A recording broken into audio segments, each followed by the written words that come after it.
Olá, ouvintes da Rádio Nova Aliança 103.3 FM, sejam todos muito bem-vindos a mais um programa de Justiça e Paz. Rádio Nova Aliança, Sintonia da Esperança. Trazemos para você hoje, nas ondas do rádio, mais um programa. Lembre-se que a rádio precisa de doações para sua manutenção. Somos uma instituição sem fins lucrativos e que sobrevive da providência de Deus. A ajuda do ouvinte é essencial para que nossa missão continue firme e seguindo o propósito de evangelizar. Os canais de colaboração são por meio da chave Pix, um Pix de e-mail, pix@novaalianca.org.br. Vou repetir, pix@novaalianca.org.br. Qualquer valor é de grande estima para nós, que nos permite continuar o nosso trabalho de evangelização pelas ondas do rádio na frequência 103.3 FM. Aproveite e nos siga pelas redes sociais do Instagram, @Rádio Nova Alianca BSB. Repetindo o nosso Pix, pix@novaalianca.org.br. O programa de hoje é um compilado do Diálogos de Justiça e Paz, que aconteceu no mês de março, onde nós tivemos um encontro de nomes importantes da cena de Brasília, falando sobre a conjuntura política do nosso país. O professor José Geraldo Souza Júnior foi mediador no Diálogo de Justiça e Paz de março e entrevistou o nosso querido ministro Gilberto de Carvalho. E é essa a parte do Diálogo de Justiça e Paz que vocês vão acompanhar agora pela rádio. Nós estamos trazendo esse excerto para falar do próximo Diálogo de Justiça e Paz, que vai acontecer na próxima segunda-feira, amanhã, dia 7 de abril, às 19 horas, no Centro Cultural de Brasília, que fica na 601 Norte, bem ali no iniciozinho da L2 Norte. O futuro não está à venda. Os saberes originários contra a emergência climática. Inaugurando o mês de abril, onde nós teremos o acampamento Terra Livre, nós vamos aproveitar este tema e falarmos sobre os povos indígenas e a emergência climática. Temos importantes convidados como Kleber Chucuru, presidente da Associação de Comunidade Indígena Chucuru, que é gerente de proteção e defesa civil de Pesqueira, em Pernambuco. Marcivânia Sateré Mavé, coordenadora da COPIME, Coordenação dos Povos Indígenas de Manaus e entorno, com a mediação de Luiz Felipe Lacerda, secretário executivo do Observatório Nacional de Justiça Socioambiental, o OLMA. Então, relembrando os dados do encontro, vai acontecer no dia 7 de abril, segunda-feira, às 19 horas, no Centro Cultural de Brasília, com transmissão ao vivo pelos canais do YouTube no @Olma Observatório e @CJP Brasília. A entrada é gratuita e a sua participação é fundamental para que o Diálogos continue a existir. O futuro não está à venda. Os saberes originários contra a emergência climática. Após a exibição agora desse excerto dos diálogos, você fica com Simone Furquim, a nossa teóloga, que sempre faz um comentário atualizando o Evangelho. Desejamos a todos uma excelente semana, repleta de justiça e paz. Boa noite a todos, a todas. Que alegria a gente acolher vocês aqui mais uma vez para mais uma edição dos Diálogos de Justiça e Paz. Aqui o CCB, a casa de vocês e também de vocês que estão acompanhando aí pelos canais do YouTube, do OLMA e da Comissão de Justiça e Paz do Distrito Federal. Então, a gente tem a honra hoje de acolher pessoas que vão nos ajudar, pessoas muito ilustres, para nos ajudar a conversar sobre a democracia e a conjuntura política atual. Então, eu já passo o microfone para o professor José Geraldo para mediar, para coordenar e nos animar nesse diálogo. Obrigado, Padre Miguel. Aliás, o senhor, hoje eu vi o reclame, no meu tempo era reclame, né, do evento nas redes. O senhor, quando estiver cansado do hábito, o senhor pode ser um bom comunicador, viu? Então, boa noite a todas e todos, né? É uma alegria estar em mais uma sessão destes diálogos de Justiça e Paz, que as entidades que estão aqui no cartaz, o OLMA, a Comissão Brasileira de Justiça e Paz, a Comissão de Justiça e Paz do Distrito Federal, o capítulo brasileiro do Copaju, que é a articulação de justiças para a justiça franciscana, o Serviço Jesuíta a Migrantes e Refugiados e o próprio Centro Cultural de Brasília, que é uma casa dos jesuítas aqui na cidade, né, e que nos acolhe nesse belíssimo auditório, e aconchegante auditório, né? Então, hoje nós nos reunimos, conforme a programação, para discutir a democracia no Brasil, né? E a conjuntura política. Eu acho que é mais a disjuntura, porque a velocidade é tal e tão modificável, né?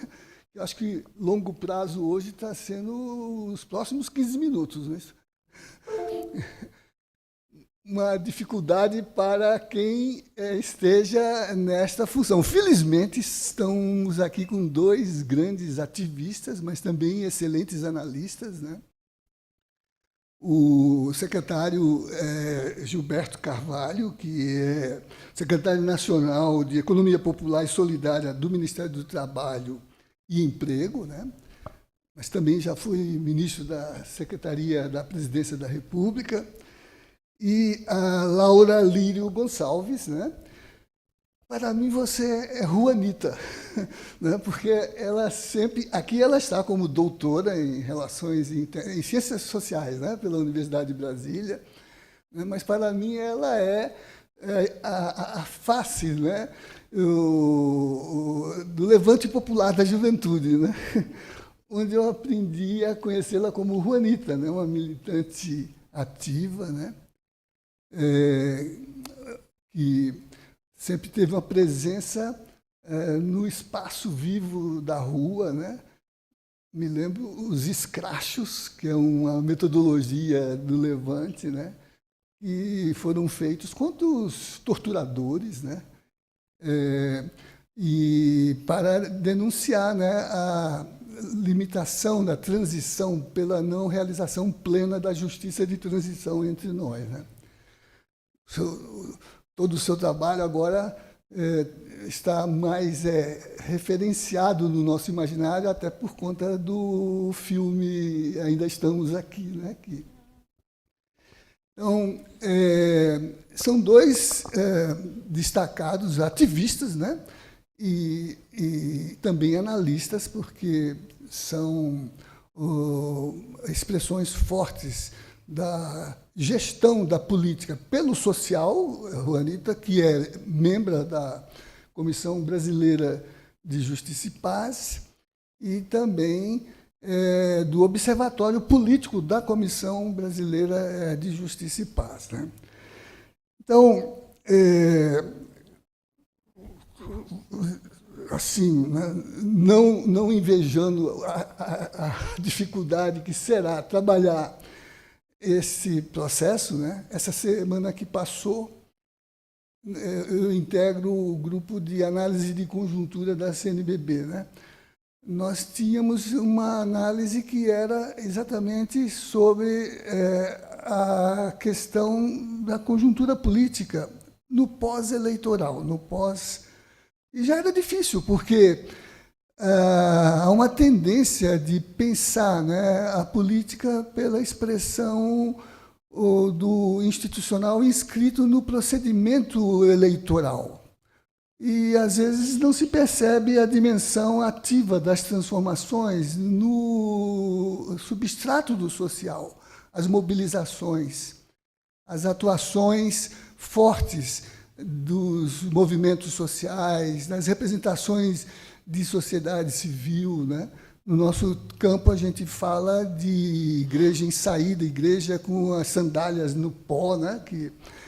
E que Gilberto construiu uma categoria importante ao tempo de seu trabalho no Ministério, que a política não se move se não for com um pé no institucional, um pé dentro do institucional e um pé fora do institucional, um pé no social. Né? E ele foi uma expressão forte, né, deste diálogo necessário, sem o qual a política não se concretiza plenamente. Né?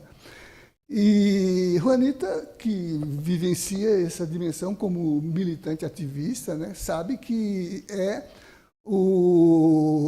na reivindicação, no protesto, na mobilização, né, que a realidade é transformada, né, no sentido de que as coisas acontecem e se modificam. Né? Então, ainda hoje, Gilberto, eu não sei se conhece, eu recebi um artigo do Elimar Nascimento, deve estar nos acompanhando e que foi publicado no dia 7, na revista Será, Mudar é Preciso. Né? Claro que ele se coloca como um ativista da esquerda e foi exilado e trabalhou em países da África, no pós-libertação, né? Mas ele também pensa a política sob a perspectiva do arranjo dos grandes agregados institucionais. Né? Por isso ele desconfia um pouco do PT, por exemplo, embora ele tenha uma confiança na capacidade mobilizadora da esquerda. Mas ele espera que seja uma esquerda que se coloque junto com a melhor direita. Teria isso, uma melhor direita? Né? E, na verdade, né? Você está rindo, né?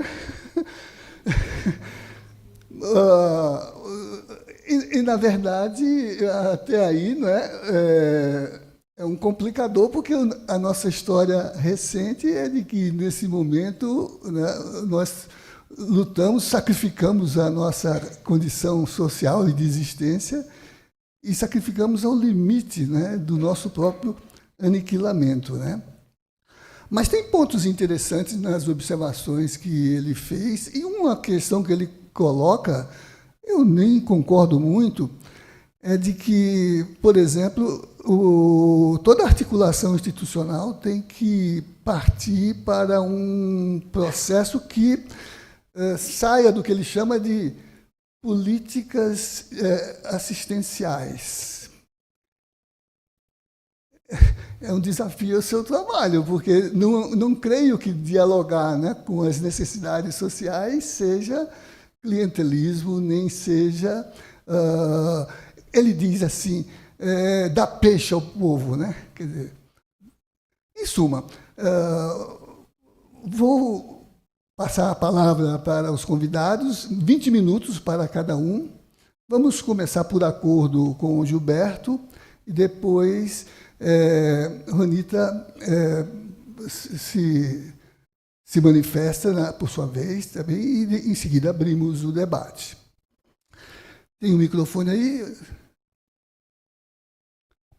Os nossos que nos acompanham pela rede também farão manifestações. José Carlos, não sei se vai poder anotar, né?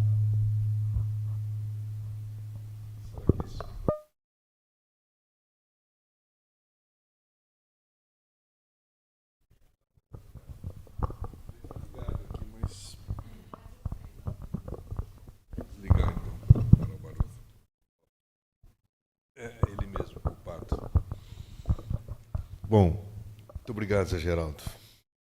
É uma alegria, além de tudo, ter você aqui e a nossa querida Juanita Laura. Quero agradecer muito o convite que me foi formulado através do nosso querido e sempre companheiro Zé Carlos. E é muito bom estar aqui nesse lugar. É um espaço muito nosso, né? E, ao mesmo tempo, uma grande responsabilidade de contribuir com esse debate, que não é nada simples. Fiquei pensando muito hoje, nos dias anteriores. Hoje eu levei uma porrada, Geraldo. Fui pagar meu almoço, era R$ 23. Não tinha fundo. Aí descobri que minha conta foi bloqueada em R$ 88 mil, porque há uns anos atrás eu fui fiador de um cidadão que não honrou seu compromisso. Então me perdoe se eu tiver meio zonzo, porque a porrada foi grande. E não sei como é que eu vou sair dessa, mas não importa. Vamos lá. Eu queria, pessoal, como forma de contribuição, Zé, quando faltar 5, você me dá um toque para eu ir encerrando. Eu queria, para começar a nossa conversa, primeiro agradecer a iniciativa. É muito importante que, nesse momento, a gente se junte para conversar e para trocar ideias, trocar pontos de vista, porque nós estamos, de fato, como o Zé já falou, numa conjuntura muito, mas muito complexa. E, sobretudo, muito diferente daquilo que até hoje nós enfrentamos nas nossas vidas. Eu estou lembrando muito, pessoal, de 2013. Quando ocorreu 2013, a gente estava no segundo, indo para o terceiro ano do governo Dilma, pleno emprego, país numa situação econômica ainda bastante positiva, ganhos, a FAO acabava de reconhecer a gente como país livre da fome, a gente tinha um grande orgulho. E quando começaram aquelas manifestações, eu lembro da presidenta Dilma completamente atônita, sem entender o que estava acontecendo. Ela, eu e toda a torcida do Corinthians, do Flamengo, e todos nós, e do Palmeiras, meu Palmeiras, porque é como se estivesse num tiroteio, não sabendo de onde partiam as balas, quais eram a razão daquele levante todo. Levou tempo para a gente se dar conta que ali estava sendo plantado o ovo de uma serpente que depois ia se revelar, né, em toda a sua ação. E eu sinto que agora nós estamos numa situação bastante semelhante. A gente não consegue entender certas coisas. Então, o tema democracia e conjuntura política, ele é muito oportuno. A gente conversar sobre essa tal democracia. As ameaças que está colocada hoje a questão democrática. Para a gente poder depois desdobrar um pouco em falar mais da conjuntura, vamos dizer assim. E aí é importante a gente olhar um pouco para o que está acontecendo não apenas no Brasil, nessa tentativa de saber de onde estão vindo os tiros, apenas uma tentativa, a gente tentar olhar um pouco para o que está acontecendo no mundo todo. Né? O Brasil é parte integrante, naturalmente, de um universo e onde se manifestam aqui fenômenos que ocorrem praticamente no mundo todo. Pelo menos, sobretudo, no mundo ocidental, vamos chamar assim. Né? Os fenômenos ocorridos na Europa, na Itália, na Alemanha, em Portugal, na França, nos Estados Unidos, na Argentina, essa ascensão de uma nova cultura, de um novo modo de comunicação, de um novo modo de pensar, essa onda que a gente costuma chamar, uma palavra um pouco genérica, de neofascismo, né? Essa onda conservadora que percorre, por exemplo, de maneira agressiva a Igreja Católica, esse movimento antipapa que nos assusta, né? Essa articulação internacional que foi há pouco denunciada num belo artigo, num belo texto na Carta Capital, a partir de uma pesquisa que foi realizada, né? A força, a consistência desse processo, né?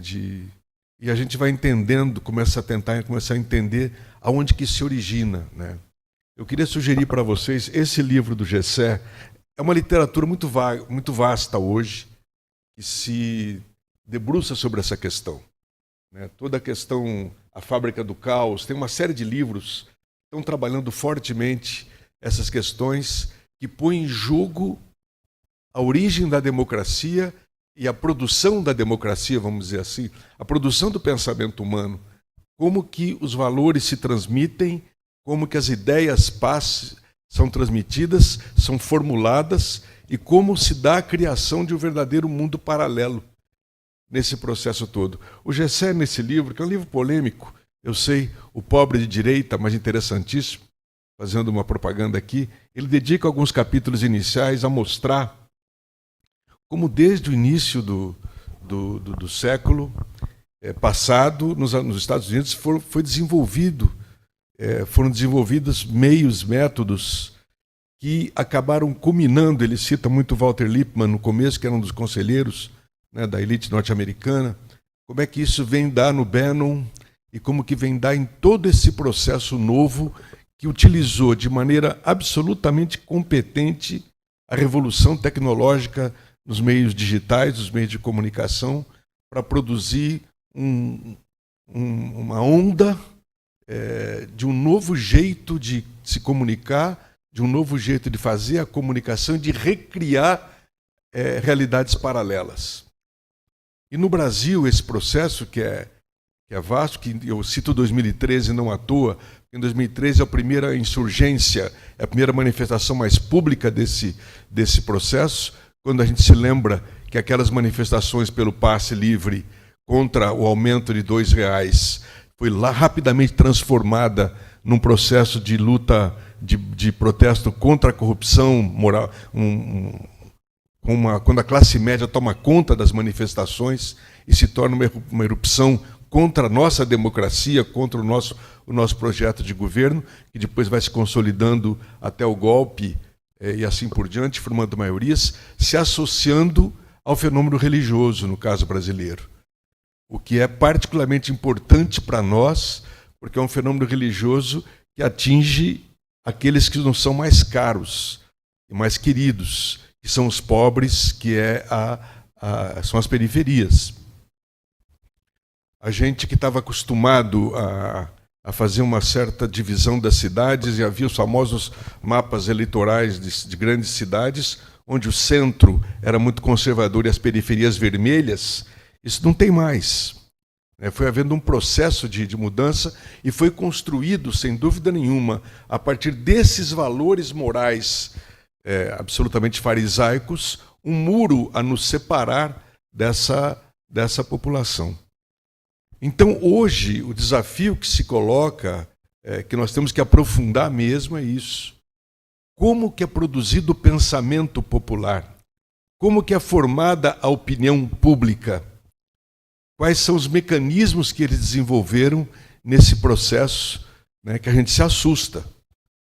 Eu moro num lugar meio retirado aqui no Altiplano Leste, onde tem uma série de chácaras, e há lá um grupo de zap para segurança entre nós, mas esse grupo é torpedeado o tempo todo pelos bolsonaristas com coisas que eu olho e falo, peraí, como é que uma pessoa instruída, ela acredita nisso que ela colocou, nisso que ela postou? Absolutas irrealidades, um negócio de louco, mas é o que tá tocando a vida das pessoas, eu insisto, que está formulando o pensamento, formulando as opiniões, criando maiorias, de tal maneira que a perplexidade que se abate sobre a gente é o seguinte: hoje governar, não basta você governar bem, não basta você produzir programas, não basta, você tem que conseguir enfrentar essa onda com um agravante enorme, que é o seguinte: eles não têm constrangimentos, eles não têm nenhuma crise de consciência, eles não têm escrúpulos nenhum. Como é que você enfrenta uma onda que usa de todos os meios, onde a verdade é apenas uma referência muito relativa, para conseguir desmontar esse processo? Nós enfrentamos o bolsonarismo em 2020, 2021, 22, 23, 18, enfim, com grande dificuldade, e conseguimos uma eleição por uma margem que vocês se lembram, mínima, pequena. Naquele momento já ia ficando claro que o nosso sonho de construir maiorias na sociedade estavam em jogo. Eu quero lembrar vocês que em 1987, o Partido dos Trabalhadores fez o 5º Encontro Nacional aqui em Brasília, onde havia uma grande polêmica se o partido tinha que ser um partido de vanguarda ou um partido de massa, ao estilo dos partidos tradicionais. E a síntese que construiu-se foi de que devia ser um partido de vanguarda com massas, ou seja, um partido com direção, com perspectiva de construção do socialismo, mas um partido popular, com as massas. E que a gente tinha o que a gente chamava de uma construção de uma hegemonia, de uma estratégia de maiorias. A gente se negava a ser um partido de vanguarda. E o sonho era que a gente conseguiria, através das referências, dos debates, do trabalho militante, e ganhando para os valores democráticos e socialistas a maioria da sociedade. E aí se formulou o famoso Projeto Democrático Popular. E eu diria que a gente foi bem sucedido inicialmente. Justamente há um tempo em que estava muito junto essa coisa do pé dentro, pé fora, em que a luta social estava muito presente, na luta partidária também, a gente conseguiu contaminar, digamos assim, a política institucional com novos valores. Governamos cidades fazendo orçamento participativo, inversão de prioridades, forte uma postura ética nova na política brasileira, assim por diante. Com o passar do tempo, esse processo foi se relativizando. De um lado, nós fomos contaminados ao conviver com a instituição, nós fomos absorvendo, implantamos o novo, mas o velho também nos pegou. Fomos perdendo muito dessa verve revolucionária, da mística, do horizonte claro, e sobretudo se acentua depois de 89 com a queda do Muro de Berlim, onde a utopia já não estava tão clara. E na luta social, na luta política, é assim. Se você tem horizontes claros, elevados, nobres, você cria uma mística que faz com que você adote valores da generosidade, da entrega, e tudo que é de egoísmo, tudo que é de pessoal é relativizado por essa entrega. Isso produz também uma ética muito generosa. Quando teus valores, teus sonhos se rebaixam à mera eleição, à mera posição de um cargo, à mera conquista de aparelho, a tendência, você perde a mística e a tua ética também se rebaixa e prevalece um pragmatismo do vale tudo e assim por diante. Então, nós fomos sendo vítimas desse processo, fomos perdendo muito adquirindo um certo pragmatismo, uma certa similitude com tudo que havia, é verdade. Mas, de alguma forma, fomos vitoriosos na Constituição de 88, embora derrotados nas votações, mas lá conseguimos gravar na Constituição elementos importantes, tanto que ela é reconhecida hoje como a Constituição cidadã, e temos saudades daquele tempo. Conseguimos ganhar governos estaduais até o governo nacional, implantar um governo que, de fato, com todas as limitações, com todos os problemas, mudou muito a cara do país. Mas nesse processo todo, além daquilo que eu citei subjetivamente dos nossos problemas, a direita mundial não ficou quieta. Ela soube reagir. Ela soube... E eu reputo um dos primeiros elementos mais importantes desse processo, no caso da América Latina, é o famoso acordo em que o Papa João Paulo II é envolvido para a destruição da teologia da libertação. Naquele momento se inicia um processo de ataque à raiz de um movimento social em toda a América Latina, porque, sem dúvida nenhuma, essa mística da luta revolucionária foi alimentada, trabalhada, e as igrejas foram fontes de muita militância, mas também de uma mística de luta muito, muito, muito importante. Ali começa uma tragédia, não só para a igreja, uma tragédia para os movimentos sociais, para a esquerda latino-americana, para todo, mais do que da esquerda, de toda a visão progressista da América Latina. Até porque, se a gente analisar criticamente, os partidos de esquerda não fizeram grandes trabalhos de base. Quem fazia trabalho de base realmente eram as igrejas, que se engajaram nesses partidos, a militância se engajou nesses partidos e foram produzindo, então, esses processos todos que nós vimos do crescimento, né, dos movimentos sociais.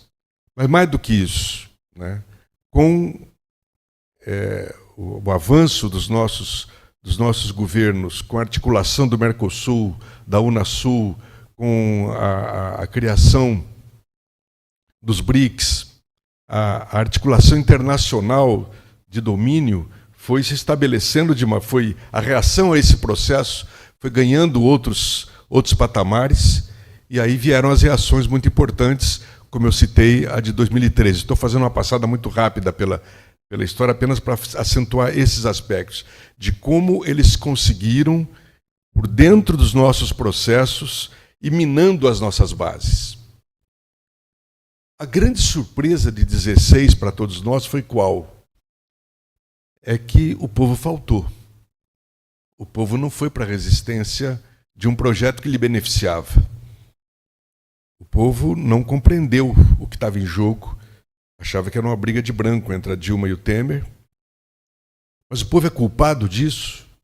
Nós sabemos que absolutamente não. De um lado, faltou ao nosso processo uma capacidade de realizar os bens materiais, as mudanças materiais, mas casada com um processo de reflexão, casada com amplos processos de comunicação popular e de educação popular, que além da conquista do bem material, trouxesse também um avanço nas consciências. Faltamos isso. Mas o outro lado atuou rapidamente, atuou eficientemente, e já nesse tempo, nas periferias, as igrejas neopentecostais já faziam um trabalho extraordinário de ganhar esses corações e essas mentes, opondo através das bandeiras morais, os nossos propósitos e o nosso projeto. De sorte que o ascenso do bolsonarismo, o ascenso dessa direita, encontra no Brasil um solo estranhamente fecundo. Aquilo que em todos os países ocorreu, no Brasil ganhou uma capacidade, ganhou uma característica de popularidade surpreendente. O bolsonarismo deixou de ser apenas um fenômeno das classes médias, o que seria natural. A classe média tradicional brasileira, farisaica, hipocritamente católica, etc., ela aderia a esse processo, a gente compreenderia. Agora, isso o Gessé enfrenta aqui nesse livro, né? O fato de a gente ver assumido valores antidemocráticos, valores favoráveis a um retorno a uma ditadura, ou favoráveis a regimes duros, enfim, contrários às bandeiras nossas, de libertárias que nós estamos levantando, nos surpreendeu.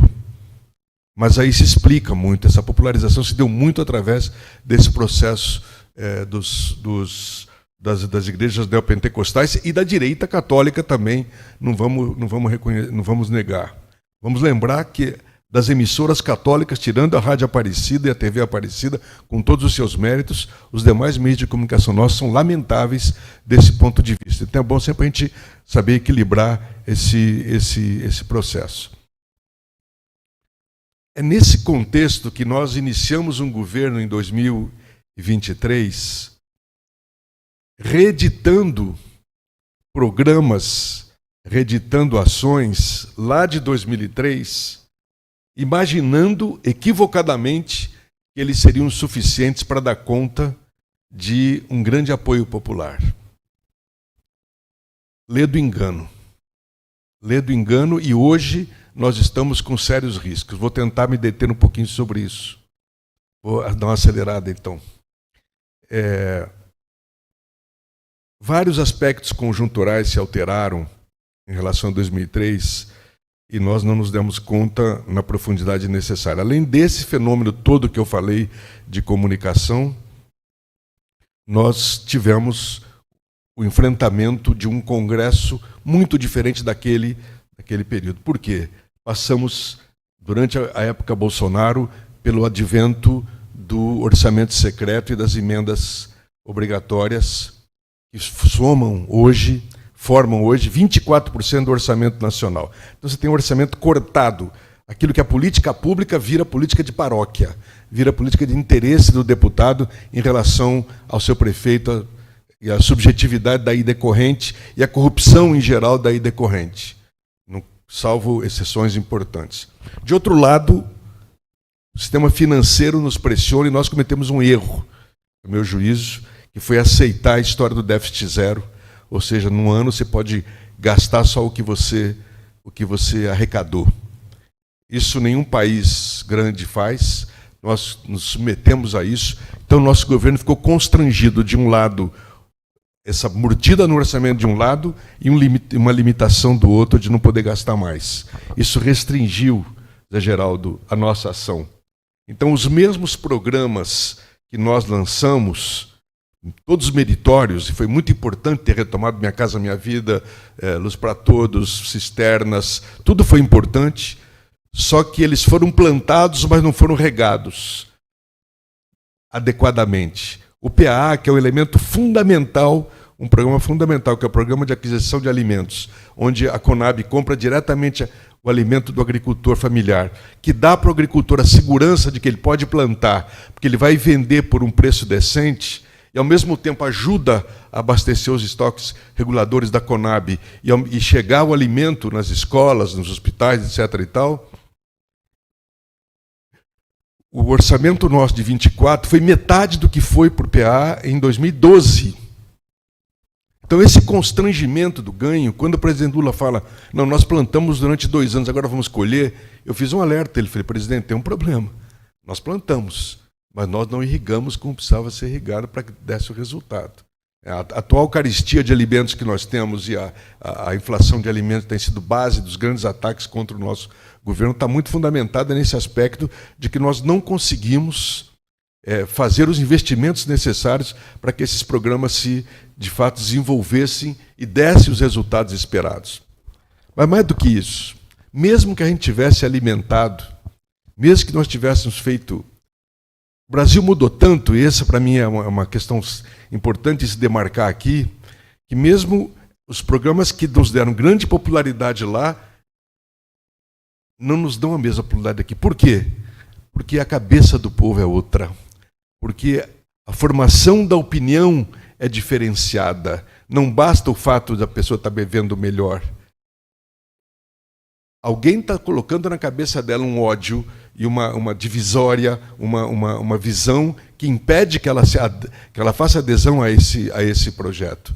Por isso que a questão da comunicação passou a ser dramaticamente importante.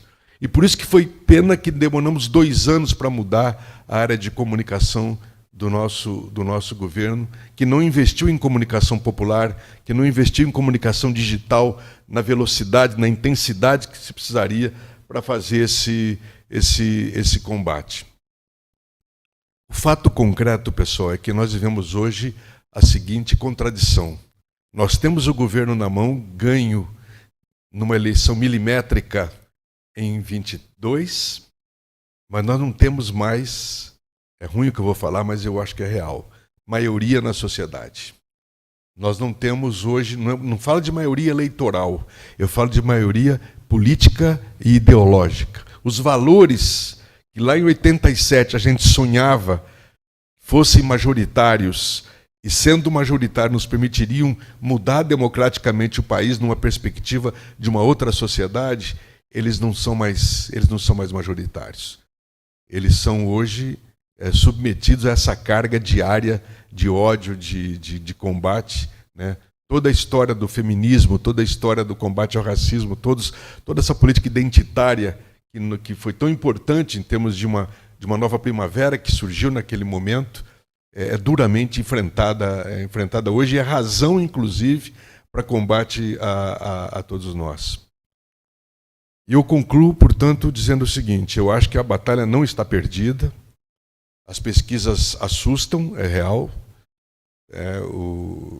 se a eleição fosse hoje, não seria fácil, mesmo com o presidente Lula candidato, mas eu acho que nós podemos, a tempo, se fizermos um trabalho importante, a tempo de uma reversão em ações que o governo tem que fazer, estão sendo tomadas algumas medidas, parte da reforma ministerial tem esse objetivo, mas, sobretudo, é preciso que a militância, que os movimentos sociais encaremos essa realidade, não achando que o governo sozinho vai reverter esta situação, né? Eu quis pontuar e dar muita força para esse aspecto da comunicação, da formação do pensamento. Eu acho que ele tem tudo a ver com a democracia e, no fundo, o que nos interessa é isso. Não nos interessa apenas religião, governo, não se trata apenas disso. Se trata de preservar a democracia.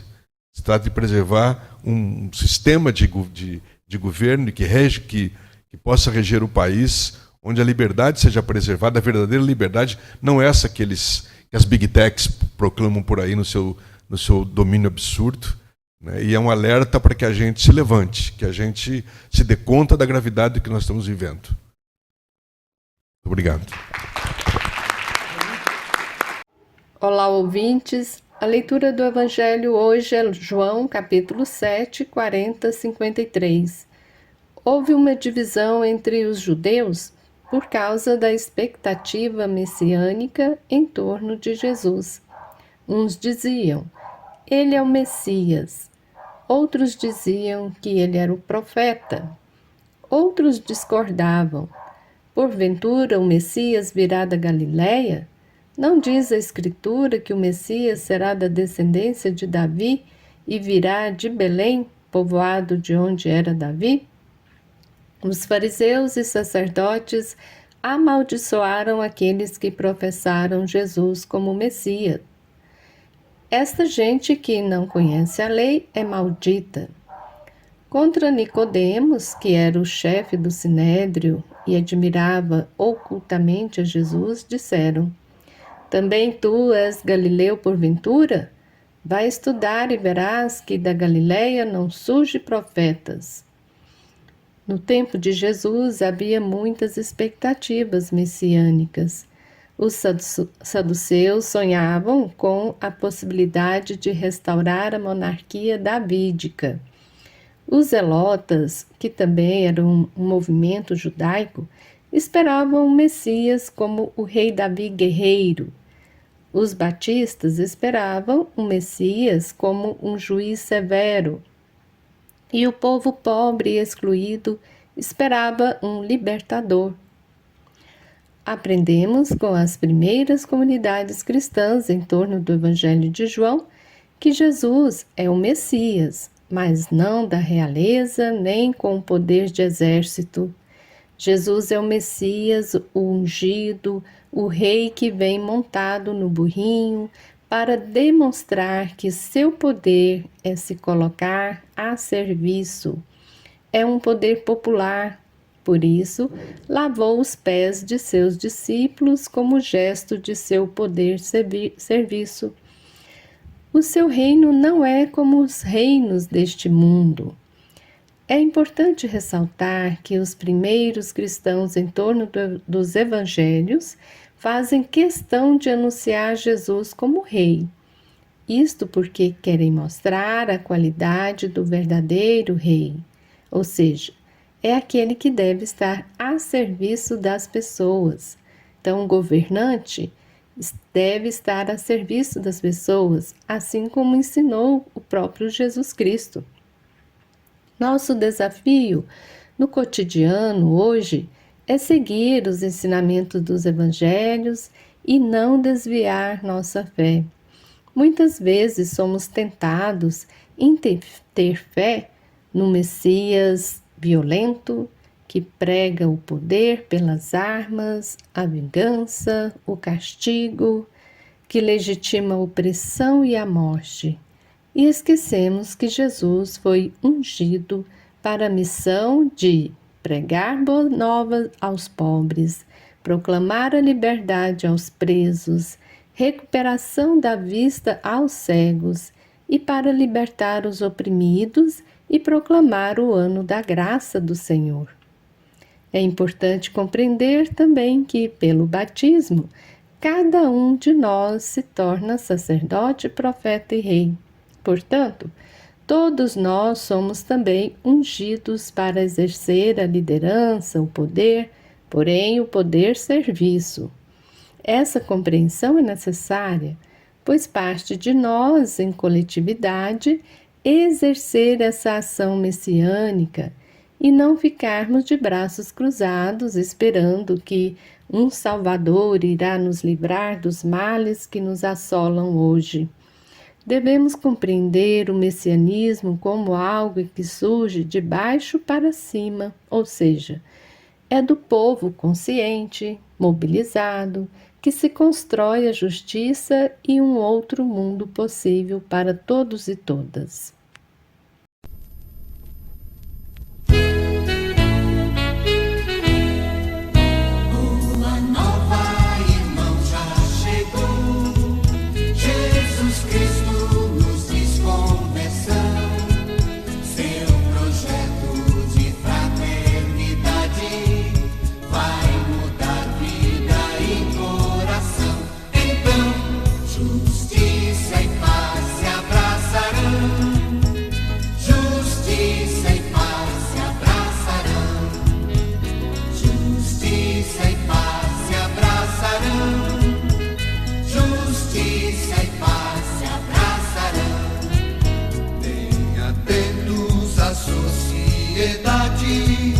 Bem comum, todos dando as mãos, os direitos também os deveres, respeitados por todos serão.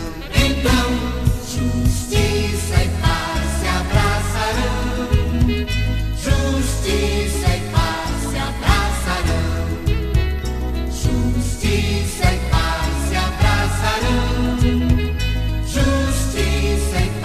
se abraçarão. Jesus Cristo, só Ele é o caminho, plena luz a indicar direção de um mundo no amor renovado, novo céu, nova terra virão. Então, justiça e paz se abraçarão, justiça e paz se abraçarão, justiça e paz se abraçarão, justiça e paz se abraçarão.